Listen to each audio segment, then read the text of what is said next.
The DIESOL Podcast, Digital integration in English as a second or other language. Episode 32, 21 Tools for 2021.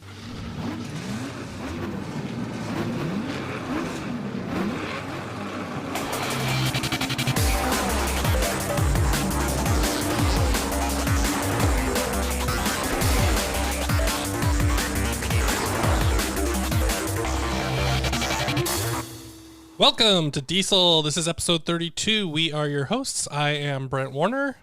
And I'm Esol Reyes. Happy New Year, Brent. Happy New Year 2021. Here we are. Isn't it amazing? The sun came out and the world has changed. Not so much, but everybody feels this really nice sense of hope right now, which is wonderful. Yeah. Feels like we could leave a lot of baggage behind. Oh, yeah. And all sorts of baggage. well, all sorts of baggage, yes. I got a nice gift from Santa, which was known as COVID. And you might be able to hear some little remnants of that coal dropped down into my lungs and my body. And don't worry, from what I understand, COVID is not transmittable through audio podcasts. And so even if I have a little bit of it left inside of me, I am not going to transmit it to anybody because I am not leaving my house at all. It's been a little annoying, but now but it's nice because I'm actually, as 2021 came about, I started feeling better. And so, thank you. A few people sent me messages and, normally I wouldn't really talk about something like that, but I also wanted to slightly destigmatize the stigma around COVID. And so just say, hey, yeah, I got hit too, even though I was being pretty dang careful. So, and even I had to go take a test. I thought I would be fine, but I was exposed. Yeah, you had a little scare too. And luckily, mine was very low level for the most part. My symptoms were, they knocked me out a little bit, but it wasn't like hospital level or anything like that. So anyways, if you hear my voice sounds a little, if there are sniffles or coughs or anything like that, that's what's going on. So anything else, Michelle? How about 2021? I'm looking forward to a year of hopefully opportunities. Yeah. I'm hoping for health. I wish everyone health and peace. And I know it sounds very meta right now, but it's like I think the world could use a little bit of both of that, or a lot of that. Yeah, I agree with you fully. And so, stepping into the new year, positive minds, looking forward, and I think we're going to have a good year. I feel good about things. So, we just got to make it through. I think I feel like there's like 20 days that still kind of we need to shake out or so in the beginning of the year. But once we get past that, we'll just shake off the end of 2020 and then we'll be good. So, today, let's jump right into it, Esol. I think we're going to have a little fun today. All right. So to open up 2021 and get the ball rolling, we are bringing you 21 tools that we either have played around with or we think are worth exploring this year. Yeah. So, we're going to give... We did this last year, too. Yeah. It was fun, actually. And so we were going to do something different. Then we're like, I think this should be a yearly thing. Like the first thing is like, here's a bunch of stuff you could look at possibly over the year. Yeah, so we make it another year. It'll be 22 tools for 2022. Yeah, what happens if this show's still happening in like 2050? Oh gosh. We're going to have long episodes there. Okay, well, we'll do our best. Awesome. We wanted to share just some different ideas. We might not know a lot about some of these. So it might just be things that are kind of on our radar somewhere and something that we want to explore more, or it might be something we've played with a little bit and think has good uses. The idea here, remember for everyone listening, we are not expecting everyone to know how to learn, how to use all of these things. Choose one if you choose one and you say, hey, this is something that can work for me, I think that's a win right there. But we wanted to give like some variety, some different choices in different areas that you might be able to use it for your classes, help your students improve their English. I think that we've got some interesting choices here, Eshel. So I think let's just do it back and forth, and that'll be the episode. We're just going to share a few things that might work, and hopefully, people can find some different way to use. So I'm going to go first. Is that okay? Go for it. All right. So, you got Corona. Yeah. Go first. So the first one is, I actually talked about it on a previous Fun Find, which was nooks.in. I'm just still super excited about this. It was such a great experience. And so I'm been emailing them a little bit, trying to get some information set up about how to maybe use it. But again, Nooks is a kind of interactive, it's like Zoom on steroids kind of, so you can go in different rooms, you can kind of interact with the person presenting, but you can also interact quietly with your little tables. You can also interact privately one-on-one with people, lots of different ways to present and share information. And you can, when you're presenting, I don't think I mentioned this last time, but one of the cool things is like when you're presenting, you can just link a Google Doc, for example, to everybody who's watching, and then instantly they can interact with it while they're watching you present too. So there's a lot of cool things inside of there. Nooks.in. Yeah, I'm pretty excited about that one too. And maybe one day we'll get to try it with something with DIESOL Pod. Yes, that'll be cool. So the tool I chose as my first one is Wakelet. I know a lot of you maybe have heard about Wakelet, but I found that during the pandemic, this was like one of the places I went to for anything curated by educators or by students. And recently they've done a lot of upgrades to the platform. So they've got spaces now. You can invite people to curate with you, and it's just such an easy and accessible way to bookmark things. And I've seen colleagues that learned about this and just like really did a lot of great stuff with it. So Wakelet, for those of you who haven't tried anything or are still using bookmarks on your browser, Wakelet can go anywhere with you. Yeah, I'm excited about this one too. Wakelet is one of the ones I always get teachers asking, what's the difference between Wakelet and Padlet? And I'm like, they're two totally different things. Yeah. I think the only reason that we're confusing them is because it says let at the end. But yeah, Wakelet is great. And you and I have collaborated a little bit in some things in the past. And I want to learn more about it too. So I thank you for sharing that one. If you're a fan of Google Keep, try Wakelet, because I think you'll also like that. Cool. So mine is one called Note, and it's KNOWT. I heard about this, I think on the Shooks and GIF podcast maybe, or someone was, I think it was that one. But basically, this one is something I definitely need to spend more time learning about and figuring out what it does, what it is, and how it works. But basically, it collects information from your notes and then it turns them into little flashcards and quizzes and things for students. So you can do collective work from like PDFs or from Google Docs or things like that, but students can also do on their own. And then it scans through the information and it turns that information into a like flip cards and flashcards and things like that. So there's a lot to explore here, but for sure, if you have students doing collective notes in the class, or like, hey, let's talk about this thing, or let's read this thing, and then you can just click a button and it says, hey, here would be some useful parts of this that might be valuable, some the bits of information that we can turn into little quizzes and little tests. I think that's got some really interesting potential. So that's KNOWT, and I think the website is knowt.io. That is pretty cool. The next tool is called Talking Points. This is something that I have not explored in depth, but I've seen a lot of teachers talk about this. And basically, it's free for teachers. It integrates into Google Classroom. But what it does is it translates text messages or messages that you want to send out to parents of that speak a different language in the home, and so it'll translate a message. And so I think they've got over 100+ messages. So it helps to keep a parent informed, and then you don't need to worry so much. I mean, you would still be getting that message out without having to struggle. And I just saw so many teachers talking about it on Twitter that I thought it was worth exploring. So this one's kind of like Remind, but for parents of students, right? For parents of international students or whoever, and then and you would type the message in English, and then it translates into their language. Right. That's pretty cool. Yeah, for sure. Cool. We're getting closer to being able to just communicate and someone else does all the translation. And I imagine with, as time goes by, things just improve radically with language. It's not the same as a human translator, but when you don't have one, it's, it's close. It's useful. Yeah, for sure.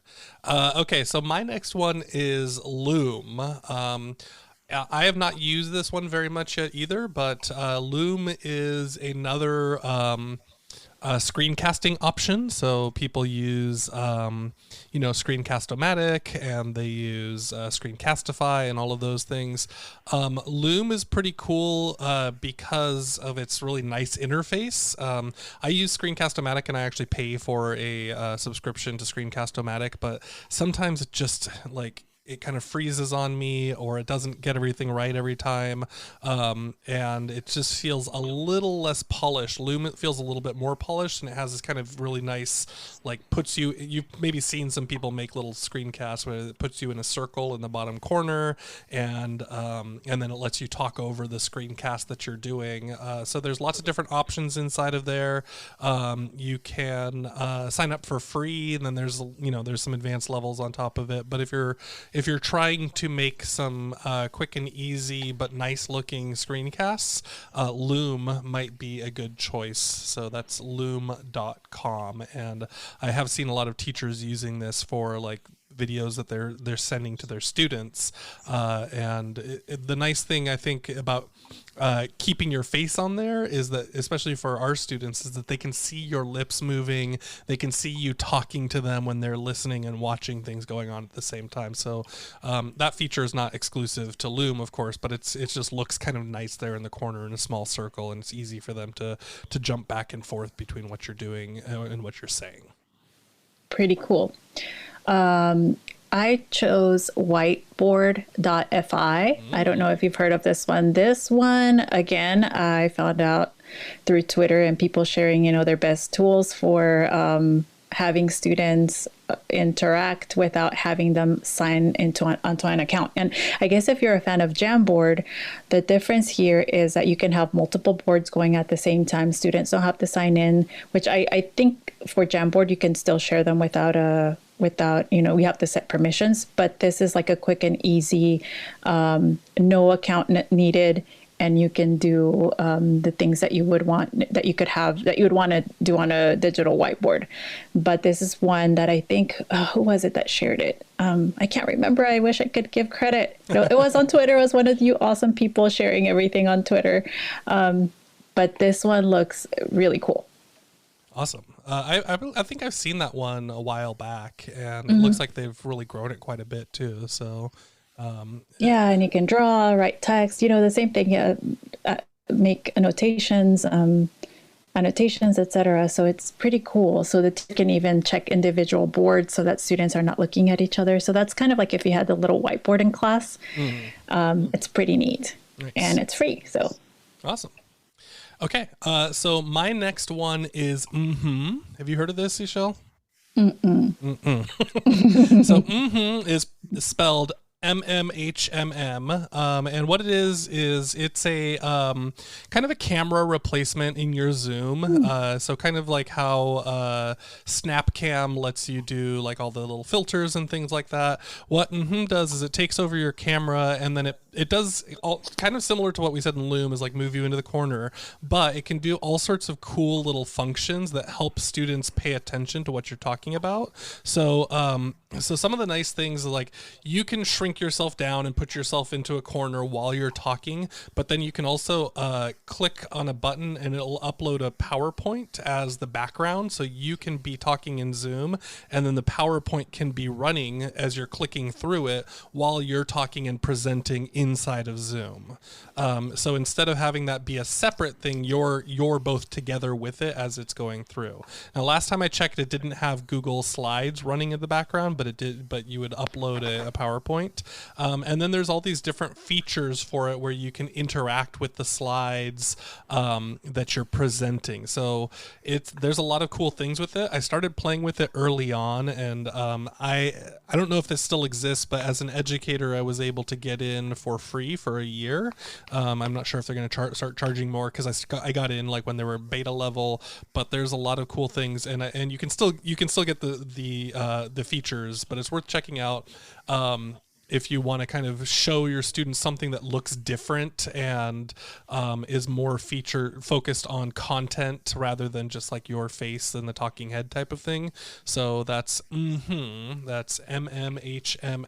and I think it's mmhmm.app for the website. Cool. The next tool is called OnScreen, and I learned about OnScreen from Miss Park. I think she's on Twitter. I think her handle is Miss Park, but it's Esther Park. And she shares a ton of stuff. And she was sharing how she made a banner for her, I believe it was her Google site, and she made GIFs. By the way, I forgot to tell you that I'm moving over to the pronunciation of GIF versus GIF.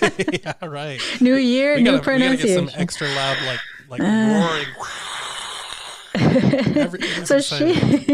So she shared a GIF of herself on the banner, and it was so cool. And so basically, you can take a little video clip of yourself, and or anything really, and you take the background off of it, and then you can layer that onto something. So that's just a cool little hack to know about, and that's OnScreen, onscreen.com. Awesome. Okay, so my next one is Google Slides captions. This has been around for a while. It's not brand new or anything like that, but I just want to take more advantage of it, especially I'm still teaching online next semester, all of spring semester. So the Google Slides caption is just an option inside of Google Slides where you can click a button and it will transcribe what you're saying live at the moment that you're saying it. And you can make it be up at the top of the screen. So it'll just, the words that you're saying, it will understand what you're saying, and it will put those words up there for your students. Now, again, AI transcription, so it's not totally perfect, but it's a great feature that I often forget or simply fail to turn on, that might be really useful for my students when they're trying to pick out what I'm saying. Because I've had a lot of times, especially on Zoom, people get distracted and they're looking at their phones and other things. But if you could say, hey, I explained this, and if the words are up there at the top for them to look at the same time, it might just be another way for them to capture their attention and see and go, oh, okay, now I see what you're saying, right? A lot of times when we're teaching ELLs, we take for granted that they understand us because we're their perfect teachers. and then it's like, oh, you didn't understand anything that I said? And they're like, oh, no, I didn't. But maybe, sometimes the words up there could help them out as well. So take more advantage of those Google Slides captions. The next tool I have is Kami PDF. And I think that this has been one of the ones that has also popped up a lot in 2020 as we were teaching from home. But it is free. But there's a pro version, but it is free, and you can basically annotate PDFs. You can share a link, and students can use it to annotate and answer. And the way that I like using it is as a whiteboard. So if you make a blank PDF and you're sharing it out with Kami, then students can, like another whiteboard, but it saves everything. And so then you have the notes that you can email to the students, and everything integrates to Google. It saved us a few times when we had PDFs that were like they had permissions on them, but then when you open them on Kami, you're able to save a new version without the permissions. So that was kind of a cool hack. I don't know if that's Hacking been the system. So that was pretty cool. And Michelle was wearing her VR glasses and waving her fingers through the air and making it work. Remove permissions from this PDF. Yeah, that's awesome. And I think you talked about we did Kami in one of the presentations we did too. That you use Kami for that too. So yeah, that there's a lot of cool stuff going on with that for sure.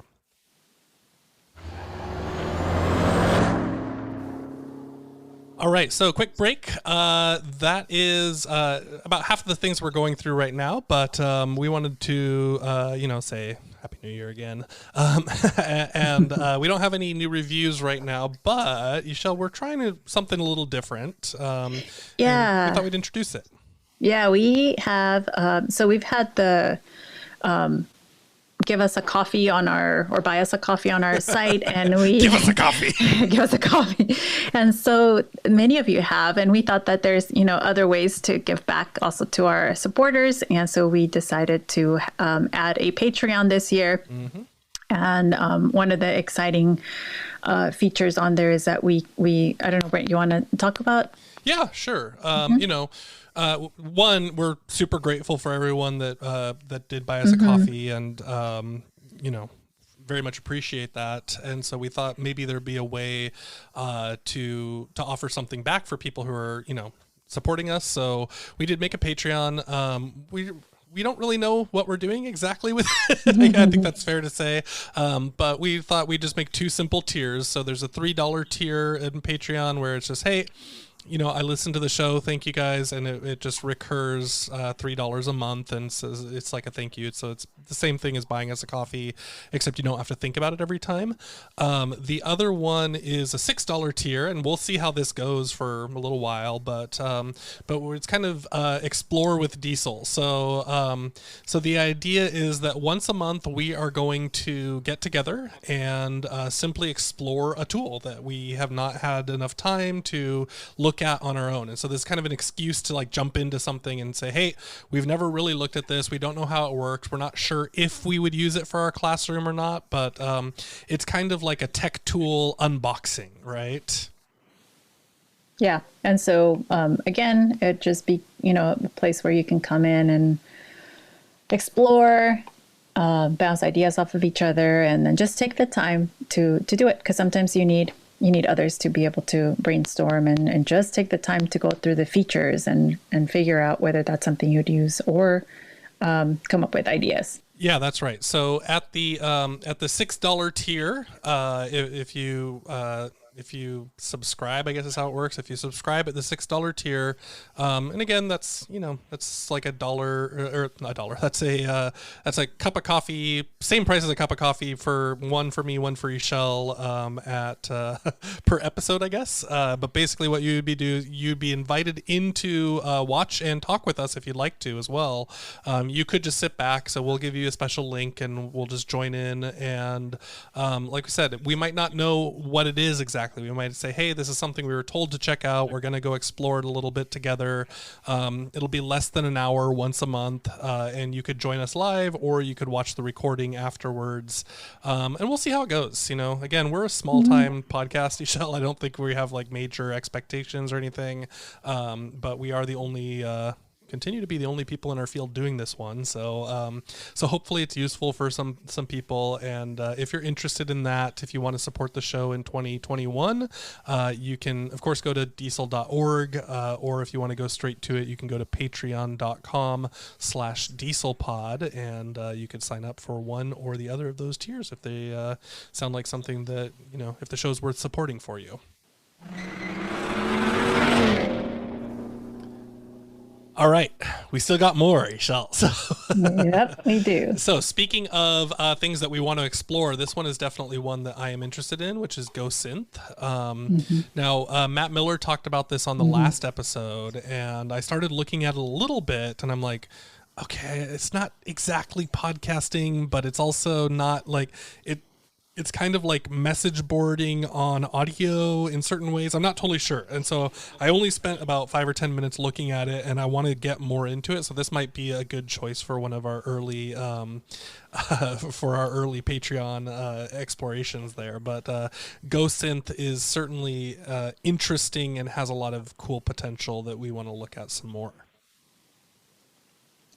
My next one is just another little hack. It's Emoji Copy. And I like this one because we talked about IDRU protocols and we talked about, the random emoji paragraph. But if you want to have control, or you want students to have control over emojis, or you want to be using those, and it's just a simple page that has a list of all the emojis, and all you're doing is clicking and it copies to your clipboard, and you just copy it onto whatever, or paste it onto whatever you're using. So this is kind of a handy tool to have.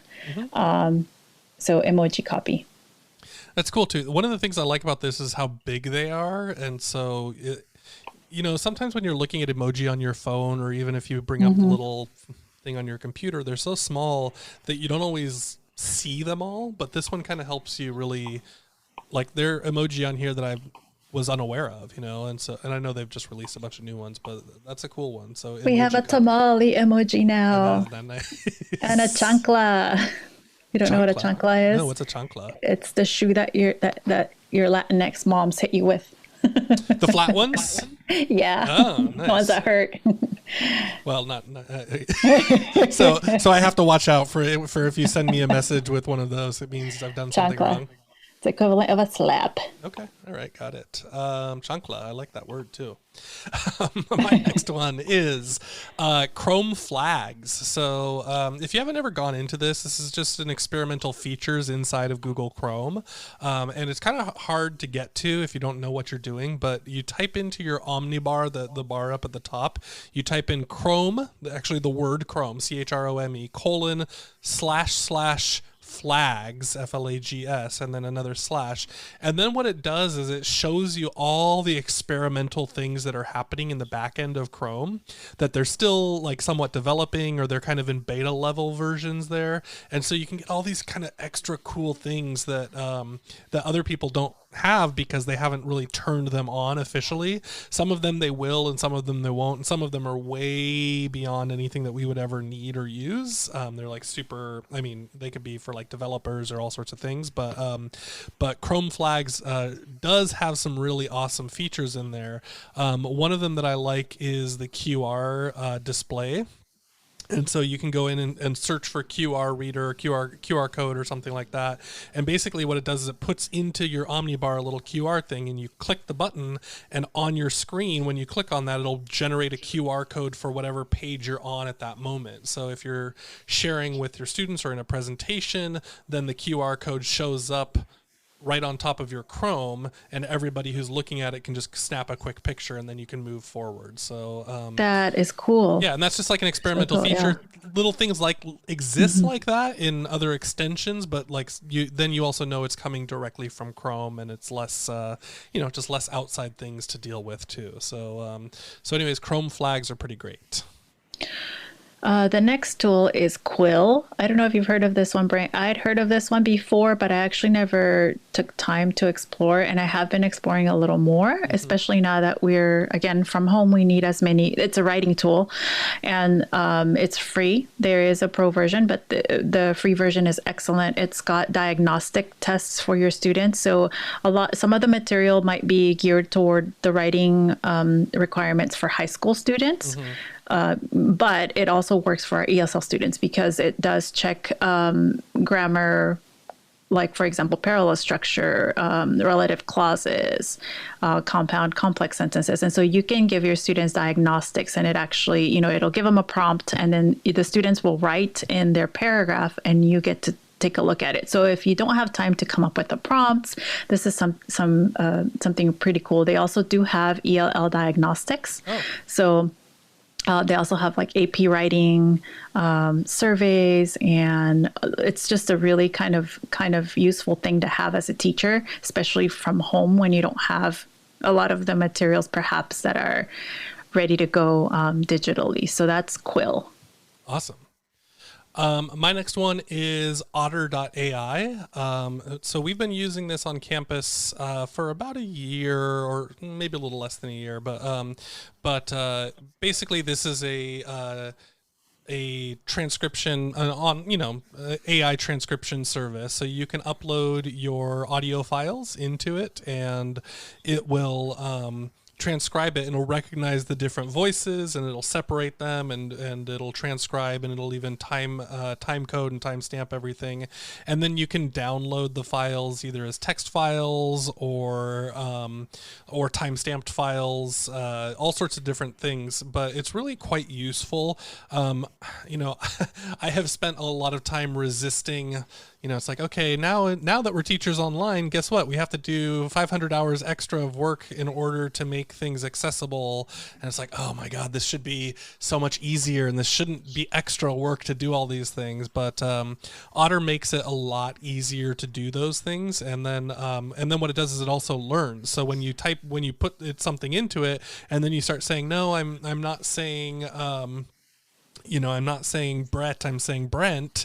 Then it goes, oh, okay. And then once you start changing that over and over again, it goes, oh, okay, the understanding of this word is changing. By the way, Shell, I've been using this for our episodes for the last several months, and it still does not know who you are. So I always have to go look up Shall and Hey Shell and Michelle, and it's trying to understand all these different things. It's not getting your name yet, so let's I'm gonna keep working on it. It's gonna get you eventually. but it is pretty great, and it does help out, and so otter.ai is quite useful. Okay, the next tool I have is also a writing tool. It's called Writable. I don't know if you've heard of it. Writable is free. Again, it integrates with, you can sign on with Google, and you can select between a teacher account, a student account, and then you can have, again, you'll have prompts. And it'll be a Google Doc. It'll generate a Google Doc for students. So now you'll have a prompt. Sometimes it'll have a picture on the prompt. But the cool thing is you can have reading responses, graphic organizer assignments. You can have also drafts and outlines for students to start off. And you can choose rubrics that are already written on Writable. So you can then edit if you want. So it's kind of, again, like another, I don't want to say quick and dirty, because you do have to sift through things to make sure that you can find things, but you don't have to recreate everything. And so if you're, looking for something and don't have a lot of time to plan or a lot of time to create, this is kind of a cool thing. And it gives the students, it's got the simple editor, like Word doc editor or Google Doc editor that students use. And then the other feature that I thought was cool is it is linked to different districts. So if teachers are collaborating or if teachers are maybe if they need ideas from other teachers that are within the same school district, that they can collaborate with each other and share material. So that's really cool. Wow. Okay, so that's certainly something worth looking at. And when you say you can collaborate, that means that the teachers can see together on the back end. I assume it keeps privacy. They can share materials. So if someone's created something and it's aligned to a specific standard, then you don't have to go out and recreate it. You can borrow the template. Got it. Okay, very cool. All right, my next one is the IPEVO Uplift. So I don't know if you remember this, Michelle, but way back in 2012 or 13 or something, I presented at Tesol, and I did a thing, USC. Yeah, at USC on doing basically it was called Turn Your iPad into a Document Camera, right? Yep, I remember. It's how I met you. Yeah, and and what I had done was I had totally rigged together this thing out of like clamps and tubes. I and remember pipes that. And like all of these things. And basically what it was you could put your iPad onto this device that was also made out of a drum a drum cymbal stand, and so it kind of would work at different angles, but basically you could clamp it onto a table, and then you could put the iPad on top of it, and you could connect that through to your projector, and then run everything. So I should have turned that into a business, because this is now a very common type of thing. But this cool one that I found is called the IPEVO Uplift. And this one's not for the iPad, it's for the iPhone. But it's a really smooth and it's a low footprint, so it can go really easily on top of your desktop. I think it's like it's like a 3-inch circle base that you can just kind of put right down, and then you can slide your iPhone right into it, or I think any kind of phone really. But basically, you can then just quickly use that and slide it in and out of your way really simply to turn your phone, and you can connect that to, well, for example, now you can connect that into your Zoom and use that as a share feature. But you can make your phone into a document camera really easily. I've seen all these hacks where it's like, hey, put a mirror on your camera and then, or put a mirror on your laptop and then put your papers down below on top of the keyboard. And it's like, well, yeah, maybe, but this is a lot nicer. It's like $60 or something like that. But you could basically slide your phone into it, connect it either wirelessly or wired, I think, to your computer, and then use that as your document camera itself. And so really nice looking little piece of machinery. I haven't gotten it yet. I'm still kind of debating on whether or not I'm going to buy it, but if I were using a lot more papers, it would be mine in a second. If I were thinking like, hey, there's a lot of things I need to show, there would be no doubt for me. I'm very highly digital at this point, so I'm not totally sure if it'll suit my personal needs, but I think for a lot of people, this would be really valuable. Cool. The next tool I think I've spoken about before, but I don't think it's easily found, but it's really worth maybe adding it to your bag of tools. It's the Academic Word List tool by RMIT. And so if you type in Academic Word List tool, it's not going to pop up. You're going to get a bunch of other things, and you do have to type in RMIT. It's Melbourne University. And it's got, so a lot of our students are, working on the academic word lists. And so this has diagnostics that the students can take. It's more for student use, but I sometimes use it in the classroom during a break or to ease into another activity at the end of a class. There's games that they can play with the words, especially for ESL students trying to learn the word forms. There are grids that they can fill in, and so that really helps them. Crosswords, you can download all the different lists, and it's just a good place. It's very well organized, and I happen to like this one over some of the other tools that are out there. So this is just one that I hope teachers will explore more. That's a great one. Yeah, the AWL is always like, people get access to the list and then just like old PDFs of it. So this is really well put together. And I'm thank you for sharing this, because this is one of those things where it's like, okay, I want to share this. I want to have my students have access to it, but it's like there's not quite the right resources put together for it. And so this is an excellent way to kind of build on that list. Awesome. All right, so my next one is probably not a new one for most of our listeners, but I'm going to combine Slides Carnival and Slides Mania. It's just both of them are awesome resources for if you're making slides either for your classes or for presentations or whatever it is you're doing. So much better than the default, Google Slides or PowerPoints or whatever, and all sorts of different themes and ways to interact with slides and slide decks that these people are making. And so they get tons of love online for good reason, because they're always producing a bunch of new stuff, and they're really useful for different purposes in creating your presentation. So either Slides Carnival or Slides Mania, both of them are outstanding and worth having access to. Oh yeah, I love Slides Mania. There's so much there, and it's beautifully done, and very helpful to have that out there. Yeah. All right, so we're getting toward the end of our list here. Oh, yeah. Almost done. So this one is a new one that I was introduced to by one of my colleagues. It's called Blockit. Blookket. Blockit. Rolls right off the tongue. Okay. And it's similar to it's a gamified review platform, and you can build your own quizzes. So I know that we've used Quizlet and Kahoot all year long, and so this is something new to explore if you're kind of all Kahooted out or Quizleted out. But you can import quizzes from Quizlet. And so what it does is it takes your vocabulary quizzes, your flashcards, and then it turns it into different style games with different purposes. So there's one where you based on the questions that you're answering, you're building a kingdom, and your purpose is to get as many citizens into your kingdom, and you might get a little card, like a card that tells you, your gold has been stolen. So you also have like random things that happen to you as you're playing the game, and then the more answers you get correctly, the more likely you are to survive. There's, I think, on the teacher version where you can host a game, there's 9 different types of games you can have. So there's the typical race, with the teams that they're racing and you're moving forward.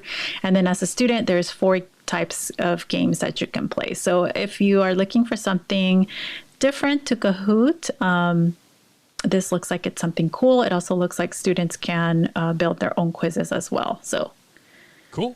All right. Blockit. All right. So that is 20, and we are here on number 21 for 2021. And the choice is Jamboard. Jamboard has just taken off over the last year, Esol. I don't know. I mean, it's like, I know people that had no idea at the beginning of the year, and now it's like, do you have your Jamboard lesson for blah blah blah, can I borrow it? It's like, oh yeah, yes ma'am, yes sir. I mean, I was kind of like on the other show we were talking about Jamboard a year ago, literally, just a year ago, actually December 2019 or maybe something like that. We're trying to go and like, okay, well, what is this, how's it going? Because at the beginning it was very connected to the Jamboard TV screen thing that it's a part of, right?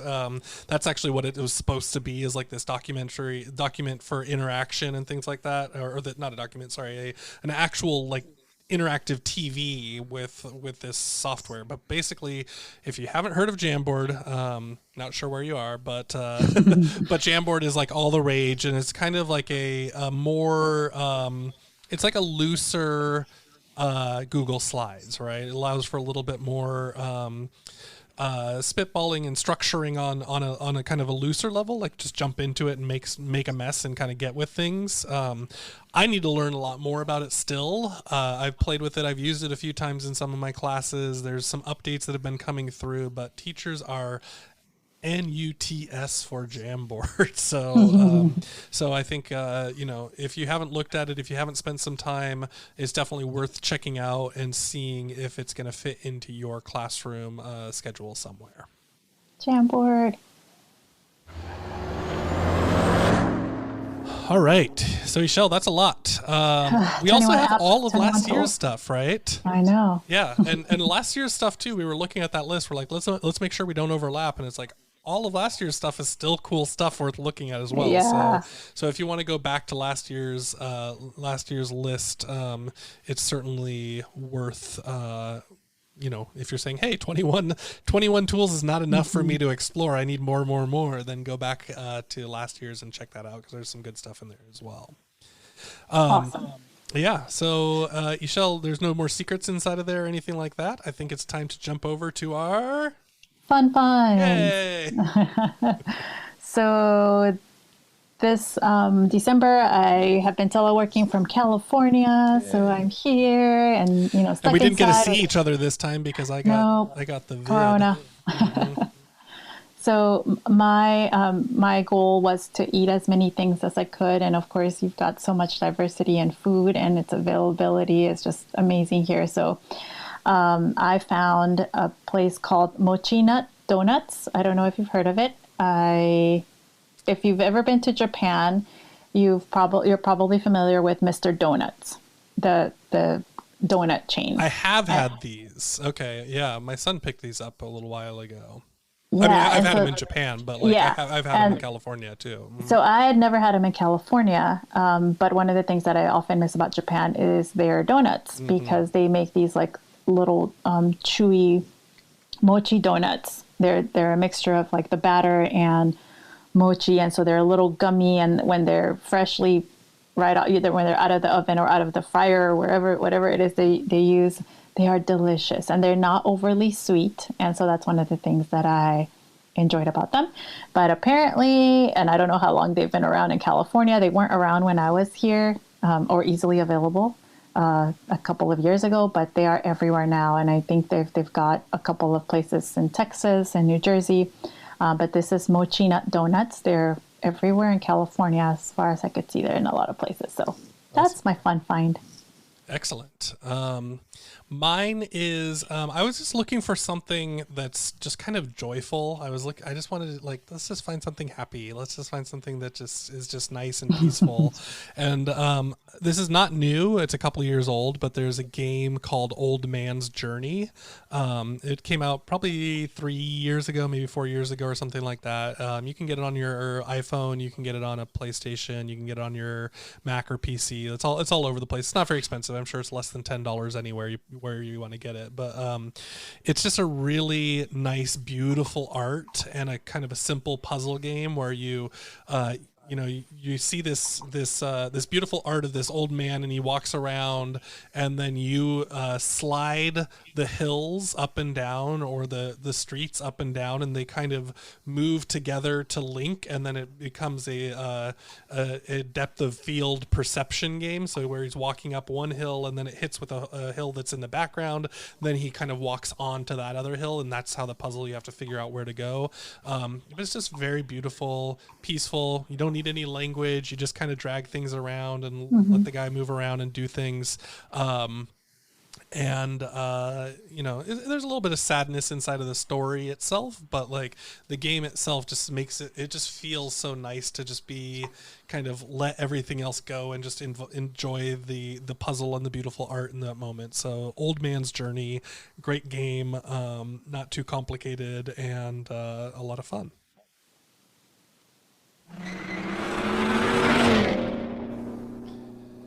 All right, so thanks so much for listening to the show. As always, you can win a one-of-a-kind DIESOL pin if you want to leave us a show review on Apple Podcasts. And Michelle, we'll say this one more time. Super grateful for the 5-star reviews, but those ones with the written reviews, with some of the comments on it, those are the ones that we can find and give you a pin for. And now that we have the Patreon too, that's also would be great if you're interested in supporting the show. If you think you could afford $3 or $6, that would be awesome. If you can get it to the $6 level, we would love to have you come on and check out the little exploration thing we're going to be testing and trying and seeing how that goes. So patreon.com/dieselpod. You can find the show notes at diesel.org, as well as our previous episodes. That's right. And you can find us on Twitter. The show is available at DieselPod, and I am at Brent G. Warner. You can find me, Eshel, at ixy_pixie. That's IXY_PIXY. In Russian, thank you is spasibo.